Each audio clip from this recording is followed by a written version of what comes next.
எப்படி இருக்க? நல்லா இருக்கேன். சரி, நம்ம ப்ரோக்ராம் ஸ்டார்ட் பண்ணிடலாமா? ஸ்டார்ட் பண்ணு. வாங்க குட்டீஸ், எல்லோரும் ப்ரோக்ராம் பார்க்கலாம். ஓகே, இப்போ நம்ம ப்ரேயர் பண்ணி ஸ்டார்ட் பண்ணலாமா? அன்புள்ள ஏசப்பா, இப்போ நாங்கள் ப்ரோக்ராம் ஸ்டார்ட் பண்ண போகிறோம். ஏசப்பா, நாங்கள் சொல்லித்தரதெல்லாம் பசங்களுக்கு புரிய நீங்கள் கிருபை செய்யுங்க. ஏசு மூலம் ஜெபிக்கிறோம், ஜீவனோட நல்ல பிதாவே, ஆமென். குட்டீஸ், ஆக்ஷன் சாங்லாம் உங்களுக்கு ரொம்ப பிடிக்கும்ல? எல்லாருமே பார்க்கலாமா?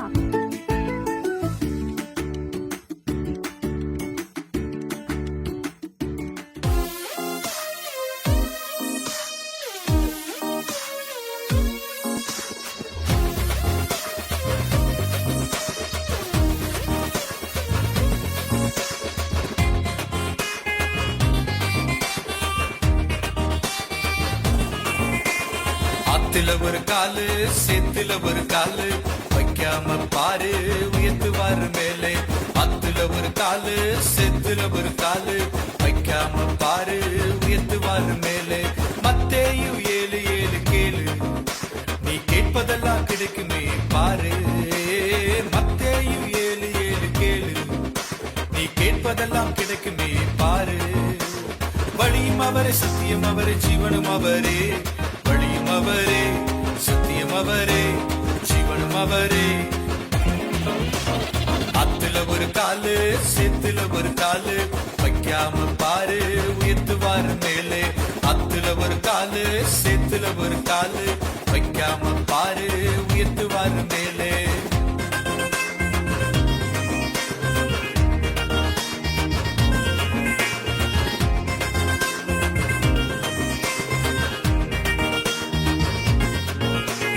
முழுமனதா இயேசுவை நீ தேடு, தீமைகளை விட்டு நீ ஓடு.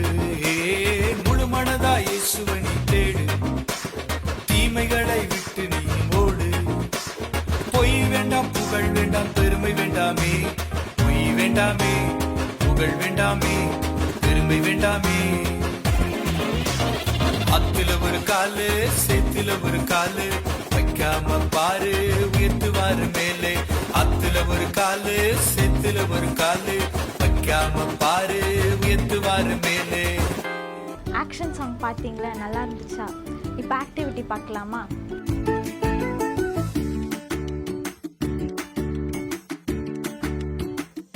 குட்டீஸ், இப்போ என்ன பார்க்க போகிறோன்னா ஒரு ட்ரிக் தான் பார்க்க போகிறோம். எல்லாம் இந்த சார்ட் வச்சு தான் பண்ண போகிறோம். இந்த ஏவை வந்து இந்த ஏவை ஜாயின் பண்ணணும், பி வந்து பியோட ஜாயின் பண்ணணும், சிஏ வந்து சிஏவோட ஜாயின் பண்ணணும்.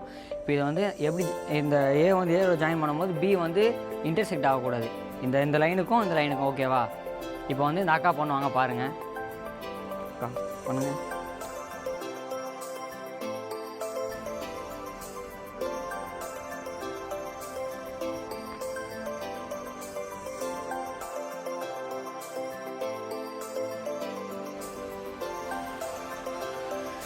குட்டீஸ், இங்கே பாருங்கள் குட்டீஸ், இந்த அக்கா வந்து இன்டர்செக்ட் ஆகிருக்கு பண்ணும்போது அது வந்து இதேமாதிரி தான் நம்ம வாழ்க்கையிலும் வந்து நம்ம எதை நோக்கி போகிறோன்னு சொல்லிட்டு ஒரு குறிக்கோளை வச்சு நம்ம போகணும். இப்போ வந்து நம்ம ஒரு குறிக்கோள் வச்சுருப்போம், நம்ம பேரண்ட்ஸ் ஒன்று வச்சுருப்பாங்க. இப்போ வந்து அந்த குறிக்கோள்லாம் வந்து நம்ம எது லாஸ்ட் வரையும் இப்போ நம்ம டாக்டர் ஆக போகிறோம்னா அந்த டாக்டர் இப்போ நடுவில் வந்து நம்ம மாற்றிக்கின்னு இருக்கிறோம். இப்போ வந்து நான் வந்து டாக்டர் ஆக போகிறேன், இல்லை நான் போலீஸு, இல்லைனா வந்து ஆர்மி, அதுமாரியான சொல்லிகிட்டே இருக்கிறோம். ஆனால் நம்ம எந்த குறிக்கோள் வச்சு நோக்கி போகிறோமோ அந்த குறிக்கோளை நம்ம நோக்கி போனால் நம்ம வாழ்க்கையில் ஜெயிப்போம். இப்போ இந்த அக்கா எப்படி பண்ணாங்களோ அதே மாதிரி தான் இப்போ நம்ம ஒரு வாட்டி ஒரு மாற்றும் போது நம்மளுக்கு நம்ம நினச்சதெல்லாம் பண்ண முடியாது. ஆனால் வேறுபடி நம்ம வாழ்க்கையை வந்து வேறு திசையில் போகிற மாதிரி போயிடுவாங்க. இப்போ அந்த அக்கா பண்ண தப்பாகிடுச்சு, ஆனால் நம்ம பண்ணுறதுனா எப்படி பண்ணுறோம் பாருங்கள்.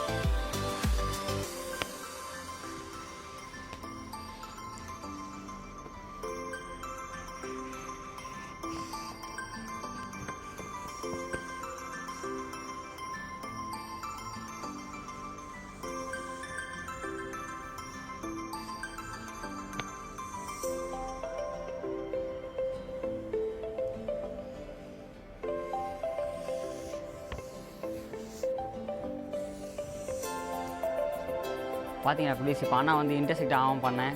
இதே மாதிரி தான் நம்ம வாழ்க்கையில் வந்து எதனா நம்ம பேரண்ட்ஸ் கிட்ட வந்து கேட்கணும். நம்ம இதை வச்சு படிக்க போகிறோம்னா இதை படித்தா நம்ம ஃபேமிலியில் வந்து நல்ல லெவலுக்கு போகலாமான்னு சொல்லி கேட்டு படிச்சிங்கன்னா வாழ்க்கையில் நீங்கள் முன்னேறலாம்.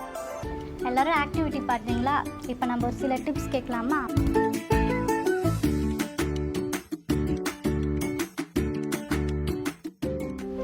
ஹலோ குட்டீஸ், அக்கா இன்றைக்கி உங்களுக்கு ஒரு சில டிப்ஸ் சொல்கிறேன். ஃபஸ்ட்டு டிப் வந்து நம்ம மற்றவங்களுக்கு நல்லது தான் நினைக்கணும், எப்போவுமே கெட்டது நினைக்கக்கூடாது. செகண்ட் டிப், நம்ம வந்து ஸ்கூலுக்கு போகிற வழியில் வந்து யாராவது பைக் ஓட்டிகிட்டு இருக்கும் போது ஸ்டாண்ட் வந்து அப்படியே இருக்கும். நாம் அவங்கக்கிட்ட வந்து போய் சொல்லணும், அவங்க ஸ்டாண்ட் அப்படியே இருக்குது, அந்த ஸ்டாண்ட் எடுத்து விடுங்க. இது வந்து மற்றவங்களுக்கு வந்து ஒரு உதவியாக இருக்கும். தேர்ட் டிப் வந்து இப்போது கிளாஸில் வந்து டீச்சர் வந்து லெசன் எடுக்கும்போது நம்ம மற்றவங்கக்கிட்ட பேசிட்டு கமெண்ட் அடிச்சிட்டு இருந்தோம்னா அது மற்றவங்களோட லைஃப்பை வந்து கெடுக்கிற மாதிரி ஆகிடும். ஒரு நாள் இப்போ எக்ஸாம் வைக்கும்போது அவங்க வந்து மார்க் எடுக்காமல் போயிடுவாங்க. ஃபோர்த் டிப் வந்து பொறாமப்படக்கூடாது. நம்மளை விட அவன் நிறையா மார்க் எடுத்துட்டான் அப்படின்னு சொல்லிவிட்டு நம்ம வந்து பொறாமப்படக்கூடாது. ஃபிஃப்த் டிப் வந்து நம்மளை விட சின்னவங்களாக இருக்கிறவங்கள வந்து நம்ம அடிக்கக்கூடாது. இப்போ வந்து நம்மளை விட பெருசாக இருக்கிறவங்க பெரியவங்களாக இருக்கிறவங்க வந்து அதே மாதிரி தான் நம்மளுக்கு பண்ணுவாங்க. அதனால் நம்ம வந்து சின்னவங்களோ பெரியவங்களோ நம்ம வந்து யாரையும் அற்பமாக நினைக்கக்கூடாது. உங்களுக்கு இந்த டிப்ஸ் யூஸ்ஃபுல்லாக இருக்கும்னு நம்புகிறேன்.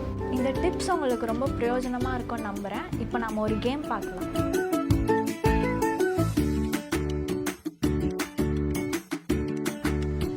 குட்டீஸ், இப்போ வந்து நம்ம ஒரு கேம் விளையாட போகிறோம். என்ன கேம்னா, இப்போது 2 பேர் இருக்காங்க. 2 பேர்கிட்ட 6 கப்பு கொடுத்துருப்போம். இப்போ எங்கள் கப்பு இருக்குன்னா, இப்போ இந்த கப்பை வந்து ஃப்ளிப் பண்ணும் போது இந்த கப்பை வந்து இப்படி நிற்கணும். இப்போது யார் அதிக கப்பை நிற்க வைக்கிறாங்களோ அவங்க தான் வின்னர். ஒரு 2 மினிட்ஸ் டைம் தருவோம். அந்த 2 மினிட்ஸ்க்குள்ளே யார் அதிக கப் நிற்க வைக்கிறாங்களோ அவங்க தான் இந்த கேமோட winner. Your time starts now.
Time up. சரி, ஓகே குட்டீஸ், 2 பேரும் இப்போ இந்த கேம் நல்லா விளாட்னாங்க. ஆனந்தி அக்கா, சஞ்சனா அக்கா வந்து 2 கப் நிற்க வச்சுருக்காங்க. ஆனந்தி அக்கா வந்து 5 கப்ஸ் நிற்க வச்சுருக்காங்க. வின்னர் வந்து ஆனந்தி அக்கா. நீங்களும் இந்த கேமை வீட்டில் ட்ரை பண்ணி பாருங்கள், ஃப்ரெண்ட்ஸோட அண்ட் கசின்ஸோட. தேங்க்யூ. என்ன குட்டீஸ், இந்த கேம் உங்களுக்கு ரொம்ப பிடிச்சிருந்துச்சுல? நெக்ஸ்ட் நம்ம மனப்பாட வசனம் கற்றுக்கலாம்.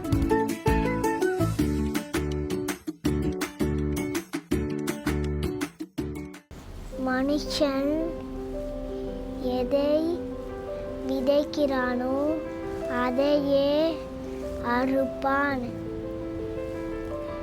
கலாத்தியர் 6:7. மனுஷன் எதை விதைக்கிறானோ அதையே அறுப்பான். கலாத்தியர் 6:7. சஞ்சனா, உனக்கு ஒரு விஷயம் தெரியுமா? சொல்லுங்கக்கா. நான் விதை வாங்கிட்டு வந்தேன். விதைன்னா தெரியல, சீடு தெரியும், வாங்கிட்டு வந்தேன். தக்காளி விதையும் கத்திரிக்காய் விதையும் வாங்கிட்டு வந்தேன். சரி. இந்த தக்காளி விதை இருக்குல்ல, அதை போட்டப்ப கத்திரிக்காய் வந்துச்சு.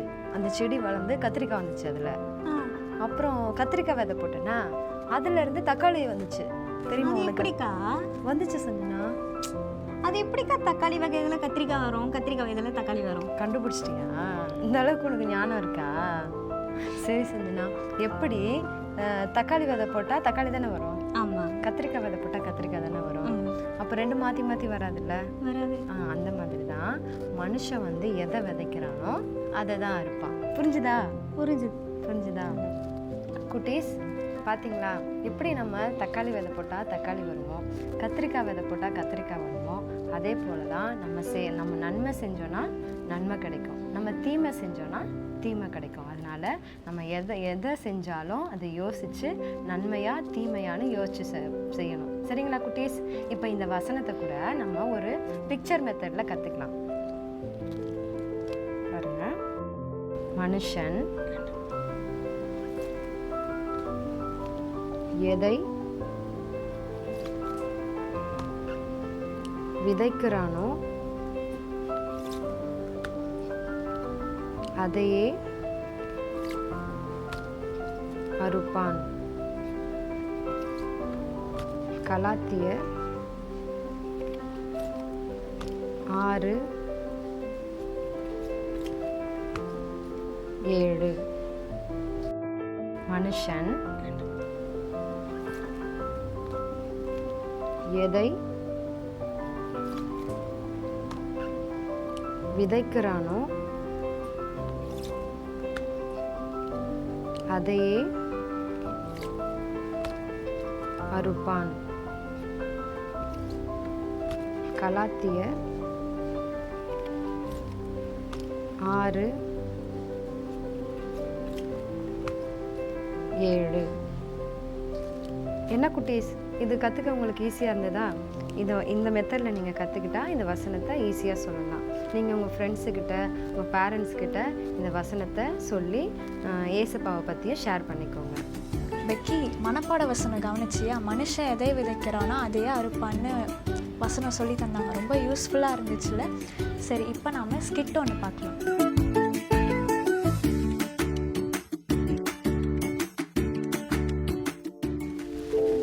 Good morning. Good morning students, உட்காருங்க. எல்லாம் எப்படி படிக்கிறீங்க? நாளைக்கு எக்ஸாம் வருது, ப்ரிப்பேர் பண்ணிட்டு வந்துடுங்க. சரியா? நவீன், நீ தான் படிக்கவே மாட்டேங்கிற. நாளைக்கு படிச்சுட்டு வந்து எழுது. சரியா? நல்லா ப்ரிப்பேர் பண்ணிட்டு வாங்க. நாளைக்கு வந்து பாப்பா நல்ல மார்க்ஸ் எடுக்கணும். ஓகேயா? ஐயோ, எக்ஸாம் வேறு சொல்லிட்டாங்களே, இப்போ என்ன பண்ணுறது? பாஸ் ஆகணுன்னா படிக்கணும், நம்மளுக்கும் படிப்பு சுத்தமாக வராது. இப்போ என்ன பண்ணுறது? சரி, நம்மளும் படிக்கக்கூடாது, மற்றவங்களும் படிக்கக்கூடாது. இவ்வளோ வேணால் பண்ணலாமா? இவன் நம்ம கூட தான் இருக்கா, எப்படியோ படிக்க மாட்டா. நவீன் கிட்ட போவோம். நவீன் நீங்கள் வாங்க. சொல்லு பெக்கி, என்னாச்சு? இந்த அந்த ஃபோனில் கேம் இருக்குல்ல. நீ வேற பெக்கி, மிஸ் வேற நல்லா படிக்க சொல்லிக்கிறாங்க. என்ன எக்ஸாம் படிக்கவே மாட்டேன் நான். இப்போ நல்லா போய் படிக்கலான்னு பார்த்தேன், ஏன்னா ஃபோனை கொடுத்து சொல்கிறேன். அவங்க கிடக்குறாங்க, அது அப்புறமா பார்த்துக்கலாம். ஃபஸ்ட்டு கேம் விளையாடு, புது கேம் நல்லாயிருக்கும். அப்படி என்ன கேம் எடுத்து வச்சுக்கிறேன் ஃபோனில்? நீயே பார்த்துக்கோ, செம்மையாக இருக்கும். நீ விளையாடு. செம்மையாக இருக்குமா கேம்? நல்லா இருக்குமா? சொல்லு. நான் வீட்டில் போய் விளையாடுவேன். நான் எக்ஸாமுக்கு விளையாட நீ படிக்கணுமா வேணாமான்னு அதெல்லாம் படிக்காத, நான் கூட தான் படிக்காமல் வருவேன். நீ விளையாடு. நீ சொல்கிறோம், நான் போய் விளையாடுறேன் பெக்கி வீட்டில். சரி விடு, வீட்டுக்கு விளையாட வந்தான். சரி, ஓகே பெக்கி, பாய் பாய். வேற யார் இருக்கா? ஆனந்தி இருக்கா. ஆனந்தி, ஆனந்தி டிவிலாம் பார்ப்பியா? பாப்பா நேடி. சரி, நாளைக்கு நல்ல ஒரு படம் போடுறாங்க, போய் பாருண்ணே. என்ன படம் நீ போடுறாங்க? புது படம் டி, நான் பார்த்துட்டேன், சூப்பராக இருக்கும், போய் பாரு. படிக்கலாம் செஞ்சிடாதுண்ணே. ஓ அப்படியா? சரிடி சரிடி, நல்ல படமா இருந்தால் நானும் பார்க்குறேன். சரி, பார்த்துட்டு வந்து கதை எப்படி சொல்லி தரேன். சரியா? சரி வாடி, வந்த வேலை முடிஞ்சிச்சு, நம்ம கிளம்பலாம்.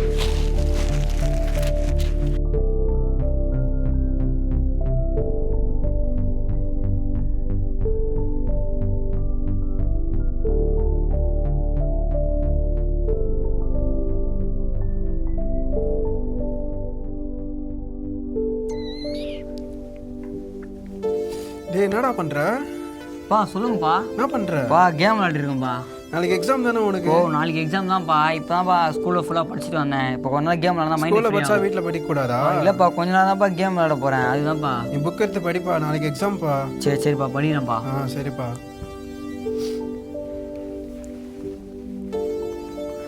அப்பா வேற சொல்லிட்டாரு கேம் விளையாடணும் படிக்கலாம்னு சொல்லிட்டு கொஞ்சமாச்சும் படிக்கலாம். நாளைக்கு எக்ஸாம் தானே. இந்த புக் எவ்வளோ வெயிட் ஆகுது, எப்படி படிக்க போகிறோன்னு தெரியல. படிக்கலாம், அப்பா சொல்லிட்டு போயிட்டாரு, படிக்கலாம் நல்லா. பெக்கி இன்னைக்கு புது படம் போடுறாங்கன்னு சொன்னா, பார்ப்போம்.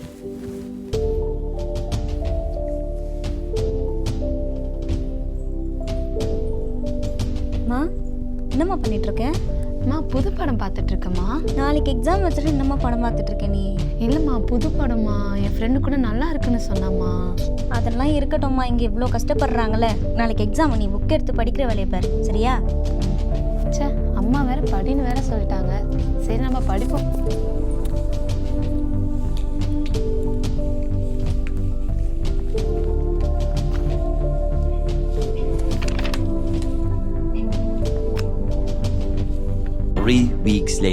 நவீன், எக்ஸாம் எப்படி பண்ண? பெக்கி தெரில பெக்கி, நானே ஏதோ எழுதிக்கிறேன் பெக்கி. தெரிஞ்ச வரையும் எழுதிருக்கேன், அப்படின்னான்னு தெரில. நீனு? நானும் ஏதோ எழுதி வச்சிருக்கேன் டி, மார்க் வந்தால் தான் தெரியும். அப்போ 2 ஃபெயில் ஆகிடும் போலடி, நம்ம கேஸ் வந்துடுவாங்க. Good morning. Good morning students, உட்காருங்க. எக்ஸாம்லாம் பண்ணியிருந்தீங்க, மார்க்ஸ் திருப்பி எடுத்துகிட்டு வந்திருக்கேன். பெக்கி எப்பயும் போல் 15 உட்கார். ரிஜால் செந்திரி அது கூட சேர்ந்து நீ உருப்பிடுவே அந்த 16. நம்மளே இவ்வளோ கம்மியாக வாங்கிப்போம். 97 very good, keep it up. Anandhi 98 super.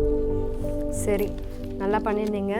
நீங்கள் அடுத்த தடவையாவது நல்லா படித்து நல்ல மார்க் எடுங்க, சரியா? Okay bye. Bye miss. Anandhi, எப்படிப்பா இவ்வளோ மார்க் எடுத்த? படிக்கல தானே சொன்னேன். நான் என் அம்மா பேச்சை கேட்டேன்டி, அதனால தான் நல்லா படித்தேன். உன் பேச்சை கேட்டிருந்தா நான் நல்லாவே படிச்சிருக்க மாட்டேன். பாத்தியா, நீ எதை விதைச்சியோ அதை தான் அறுத்துருக்க. ஸ்கிட்டு பார்த்தீங்களா, ரொம்ப யூஸ்ஃபுல்லாக இருந்துச்சுல. இப்போ நாம ஒரு கேம் பார்க்கலாம்.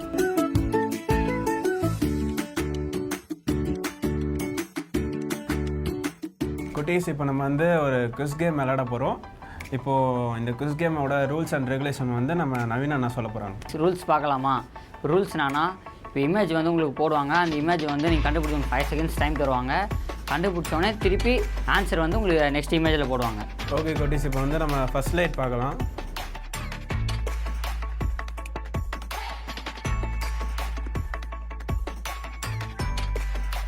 இப்போ சில பேர் ஆன்சர் கண்டுபிடிச்சிருப்பீங்க. இப்போ வந்து நம்ம ஆன்சர் பார்க்கலாமா?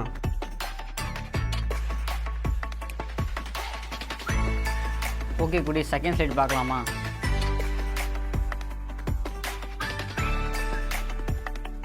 குட்டீஸ் எல்லாம் ஆன்சர் கண்டுபிடிச்சிருப்பேன்னு நினைக்கிறேன். இப்போ ஆன்சர் பார்க்கலாமா?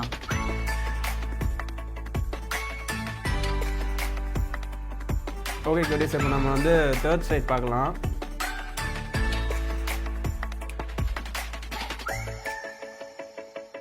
இப்போ சில பேர் தேர்ட் ஸ்லைட் கண்டுபிடிச்சிருப்பீங்க ஆன்சர். ஆன்சர் பார்க்கலாமா?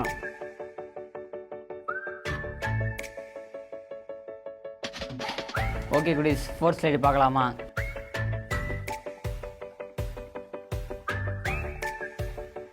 இதில் ஆன்சர் கண்டுபிடிச்சிங்கன்னு நினைக்கிறேன். ஆன்சர் பார்க்கலாமா?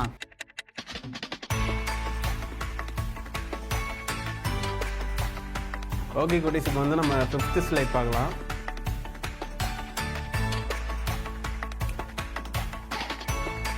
எல்லாரும் சில பேர் ஆன்சர் கண்டுபிடிச்சிருப்பீங்க. ஆன்சர் பார்க்கலாமா?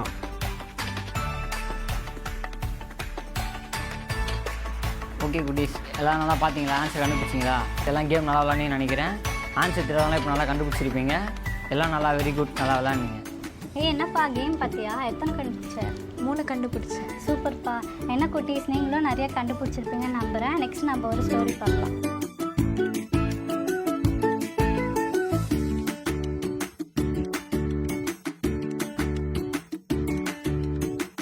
ஹலோ குட்டீஸ். குட்டீஸ், உங்களுக்கு ஸ்டோரினா ரொம்ப பிடிக்கும் தானே? அண்ணன் உங்களுக்கு இன்றைக்கி ஒரு ஸ்டோரி சொல்கிறேன். என்னென்னா, பைபிளில் எஸ்தர் பற்றி உங்களுக்கு எல்லாம் தெரியுமா? சூப்பர். எஸ்தர் அவங்க வந்து அரண்மனையில் இருந்தாங்க. இந்த நாட்கள் என்னாச்சுன்னா, அகாஸ்வேரு ராஜா ஆமான் அப்படின்றவரை பதவி உயர்வு கொடுத்து நல்ல ஒரு பெரிய ராஜாக்கு அடுத்த ஸ்தானத்தில் அவர் பதவி உயர்வு கொடுத்தாரு. பதவி உயர்வு கொடுக்கும்போது என்ன பண்ணாருன்னா, ராஜா என்ன சொன்னார்னா, எல்லாரும் ஆமானுக்கு வந்து ரெஸ்பெக்ட் கொடுக்கணும் அப்படின்னு சொல்லியிருந்தார். அப்போ என்ன ஆச்சுன்னா, ஆமான் போகும்போதும் வரும்போதும் அரண்மனையில் இருக்கும்போதும் சரி, அரண்மனையில் வெளியே போனாலும் சரி, எல்லாருமே ஆமான் போகும்போது அவனை வந்து எல்லாருமே ரெஸ்பெக்ட் பண்ணாங்களாம். ஆனால் அங்கே அரண்மனைக்கு கேட்டில் ஒருத்தர் இருந்தார். யார் தெரியுமா? மொர்தெகாய். அவர் இந்த ஆமான் வரும்போது ரெஸ்பெக்டே கொடுக்க மாட்டாராம். என்னன்னா, நான் வந்து கடவுளுக்கு தான் என்னோட மரியாதையை நான் செலுத்துவேன், மனுஷனுக்கெல்லாம் நான் பண்ண மாட்டேன் அப்படின்னு சொல்லிட்டு சொன்னாராம்.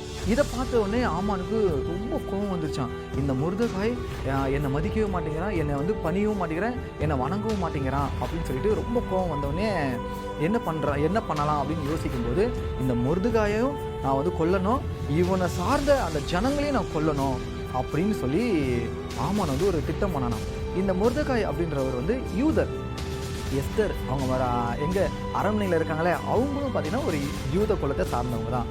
இப்போது ஆமான் என்ன பண்ணனா, ராஜா கிட்ட போய் தந்திரமாக ராஜாவே இந்த மாதிரி ஒரு கூட்டம் இருக்காங்க, அவங்க உங்களோட கட்டளையை மதிக்கவே மாட்டேங்கிறாங்க, அவங்க வேற ஒரு கட்டளையை பின்பற்றுறாங்க. இது வந்து உங்களுக்கு வந்து ரொம்ப ஒரு எப்படி சொல்கிறது கஷ்டமான ஒரு இது. அதனால் நீங்கள் என்ன பண்ணுங்கள், அந்த ஜனங்களை நீங்கள் அழிக்கணும் அப்படின்னு ஆமான் வந்து தந்திரமாக வந்து ராஜா கிட்ட சொன்னோன்னே ராஜா என்ன பண்ணார், அப்படியா அப்படின்னு சொல்லி ராஜா கையில் இருந்த மோதிரத்தை ஆமான் கிட்ட கொடுத்து, நீ இந்த முத்திரையினால் போட்டு அந்த ஜனங்களை நீ அழிக்க முடியாது, நீ என்ன எழுதுறியோ எழுதிக்கோ அப்படின்னு சொல்லிட்டு ஆமான் கிட்ட அந்த பொறுப்பை கொடுத்துட்டாராம். ஆமான் என்ன பண்ணால் அவனோட காவலாளெல்லாம் கூப்பிட்டு, இந்த மாதிரி இந்த தேதியில் 12ஆம் மாதத்தில் யூத ஜனங்கள் எல்லாரையும் ஒரே நாளில் நீங்கள் கொல்லணும் அப்படின்னு சொல்லிட்டாங்க. அந்த ஆமான் வந்து எல்லாரையும் கொல்றதுக்காக வேண்டி ஒரு பிளான் பண்ணிட்டானா. இப்போ என்ன ஆச்சுன்னா, அந்த எல்லார் கையிலையும் கொடுத்து அந்தந்த நாட்டுங்களில் எல்லா பாஷைகளையும் எழுதி அனுப்பிட்டானான், அந்த யூத ஜனங்களே அழிக்கணும்னு சொல்லிட்டு. இந்த விஷயத்த மொர்தெகாய் கேள்விப்பட்டோன்னே அவருக்கு ரொம்ப ரொம்ப கஷ்டமாயிருச்சான். கஷ்டமாகி சட்டையெல்லாம் கிழித்து அழுதுகிட்டே இருந்தாராம். இந்த விஷயத்தை எஸ்தர் கேள்விப்பட்டோன்னே மொர்தெகாய் ஏன் இப்படி இருக்காரு அப்படின்னு சொல்லி கேள்விப்பட்டோன்னே, இந்த மாதிரி நம்மளோட யூத குலமே அழிய போகுது, ஆமான் வந்து இந்த மாதிரி திட்டம் பண்ணியிருக்கான், நம்மளோட எல்லாரையும் அழிக்க போகிறான் அப்படின்னு சொல்லி மொர்தெகாய் சொன்னோன்னே எஸ்தர் கிட்ட ஒரு ஹெல்ப் கேட்குறான். என்னன்னா, நீ போய் ராஜா கிட்ட கேளு, ராஜா கிட்ட கேட்டேன்னா நம்ம எல்லாரும் காப்பாற்றப்படுவோம் அப்படின்னு மொர்தெகாய் சொன்னோன்னே எஸ்தர் ராணி என்ன சொன்னாங்கன்னா, சரி நான் கேட்குறேன், ஆனால் வந்து நீங்கள் எனக்காக ப்ரேயர் பண்ணுங்கள், நானும் போய் ராஜா கிட்ட நான் வந்து இதை பற்றி நான் சொல்கிறேன், ஆனால் ராஜா வந்து கூப்பிடாமல் நான் போகக்கூடாது, இருந்தாலும் நான் துணிஞ்சு போகிறேன், நீங்கள் எனக்காக ப்ரேயர் பண்ணுங்கள் அப்படின்னு சொல்லி எஸ்தர் ராணியும் சொல்லிட்டாங்களாம். கடைசியில் என்னாச்சுன்னா, ஒரு நாள் ஆமான் வரும்போது மொர்தெகாய் வந்து அவருக்கு வணங்கலை, ரெஸ்பெக்ட் பண்ணலன்னு சொல்லிட்டு ரொம்ப கோபமாகி அவங்க வீட்டில் போய் சொன்னாராம்.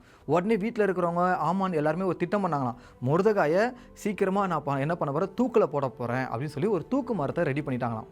இப்போ மொர்தெகாய் வந்து சாவடிக்கணும்னு சொல்லி ஆமான் வந்து ரொம்ப தீவிரமாக ரொம்ப சீக்கிரமாக அந்த தூக்கு கயிறுலாம் வந்து ரெடி பண்ண உடனே அதுக்கப்புறம் ராஜா கிட்ட வந்து போனாராம். ராஜா கிட்ட போனதுக்கப்புறம் இந்த ஜனங்களெல்லாம் அழிக்கணும்னு சொல்லி எல்லாத்தையும் பிளான் பண்ணிட்டாராம்.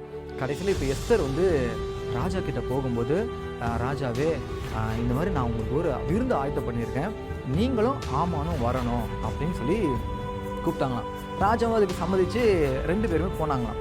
போனதுக்கப்புறம் என்னாச்சுன்னா, எஸ்தர் ராஜாஜி உனக்கு என்ன வேணும், நீங்கள் என்ன கேட்டாலும் நான் உங்களுக்கு தருவேன் அப்படின்னு ராஜா சொன்னோன்னே, நீங்கள் வந்து 2வது டைம் நான் வந்து இதே மாதிரி விருந்து வைப்பேன், நீங்கள் அப்போ வரணும் அப்படின்னோடனே, நீங்களும் வரணும் இந்த ஆமானும் வரணும் அப்படின்னு சொல்லி எஸ்தர் ராஜாஜி சொன்னாங்களாம்.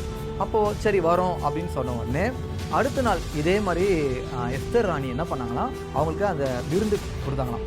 அப்போ விருந்து கொடுக்கும்போது அப்போ ராஜா கேட்டாரா, நீ உனக்கு என்ன வேணும், நீ என்ன கேட்டாலும் தருவேன், இந்த ராஜ்யத்தில் பாதி கேட்டால் கூட நான் உனக்கு தருவேன் அப்படின்னு சொன்னோன்னே எஸ்தர் ராணி சொன்னாங்களாம், இந்த மாதிரி என்னையும் எங்கள் குலத்தையும் அழிக்கும்படியாக உங்களுக்கு உங்கள் மூலிமா ஒரு கட்டளை வந்திருக்கு, அது தெரியுமா அப்படின்னு சொன்னோன்னே ராஜாவுக்கு ரொம்ப கோவம் வந்துருச்சு.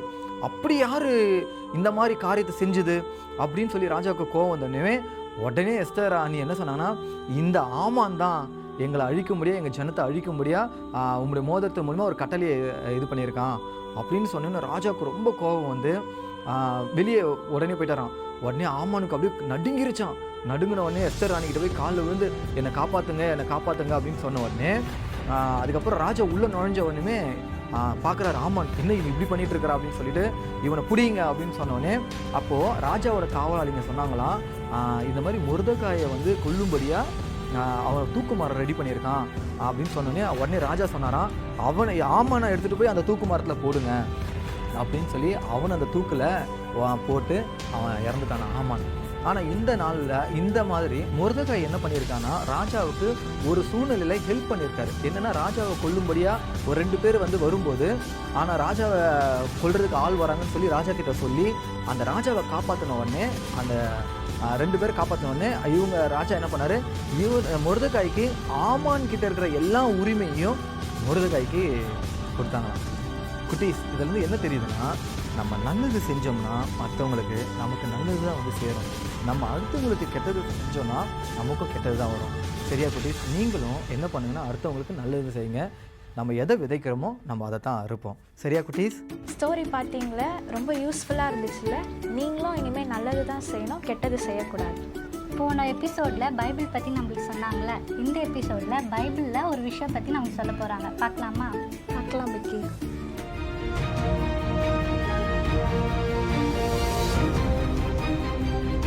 ஹலோ குட்டீஸ், போன எபிசோடில் பார்த்தீங்கன்னா உங்களுக்கு பைபிள் பற்றி நான் உங்களுக்கு சொன்னல. இன்றைக்கி நான் உங்களுக்கு ஆதி ஆகமம் பற்றி நான் உங்களுக்கு சொல்கிறேன். ஆதி ஆகமம் இதுதான் பழைய ஏற்பாடில் முதல் புக்கு. என்னென்னா இது வந்து யார் எழுதுனா அப்படின்னா மோசே அவங்க தான் எழுதுனாங்க. இதில் என்னென்னலாம் இருக்கும் அப்படின்னா ஆதியில் வானத்தையும் பூமியும் படைச்சது, அதுக்கப்புறம் எல்லா படைப்புகளும் இருக்கும். அப்புறம் நோவா தாத்தா கதை கேள்விப்பட்டிருக்கீங்களா? அந்த நோவா தாத்தா கதையும் இதில் தான் இருக்கும். அப்புறம் ஆபிரகாம் தாத்தா அவங்களோட கதைலாம் கேட்டிருப்பீங்கல்ல, அவரோட கதையும் இந்த ஆதி ஆகமத்தில் தான் இருக்கும். அதுக்கப்புறம் ஈசாக்கு, யாக்கோபு, யோசேப்பு, இப்படி இவங்களை பற்றின சம்மந்தப்பட்ட எல்லா கதைகளும் இதில் தான் இருக்கும். சரியா குட்டீஸ்? இதில் மொத்தம் 50 அதிகாரம் இருக்கும். இனிமே வந்து உங்கள் சண்டே கிளாஸில் யாராச்சும் நோவா தாத்தா பற்றி பேசினாலும் சரி, ஆபிரகாம் இவங்களெல்லாம் பற்றி பேசினாலும் உடனே நீங்கள் எங்கே வந்துடணும்னா ஆதி ஆகமத்துக்கு வந்துடணும். ஆதி ஆகமத்துக்கு தான் படைப்பு, அந்த மழைலாம் வந்துச்சுல, நோவா தாத்தா கப்பல்லாம் செஞ்சாங்கல்ல, அதுவும் இதில் தான் இருக்கும். அப்புறம் ஆதாம் ஏவா இவங்களை பற்றியும் இந்த ஆதி ஆகமத்துக்கு தான் இருக்கும். சரியா குட்டீஸ்? இனிமே ஆதி ஆகமம் அப்படின்னு சொன்னாலே உங்களுக்கு இது எல்லாமே ஞாபகம் வரணும்.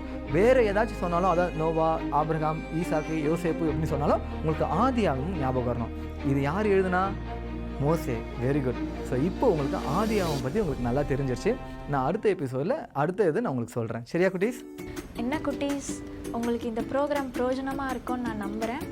எங்களுக்கும் இது பிரயோஜனமாக இருந்தது. இப்போ நாம் இதை ப்ரேயர் பண்ணி முடிச்சிடலாமா? அன்புள்ள இயேசப்பா, அப்பா எனக்கு இந்த கலக்கல் குட்டீஸ் ப்ரோக்ராமில் மனுஷன் எதை விதைக்கிறானோ அதையே அறுப்பான்றதை நாங்கள் கற்றுக்கிட்டோம் அப்பா. அப்பா அதுக்கு நன்றி அப்பா. ஸ்தோத்திரம். இயேசுவின் நாமத்தில் ஜெபிக்கிறோம் நல்ல பிதாவே. ஆமென்.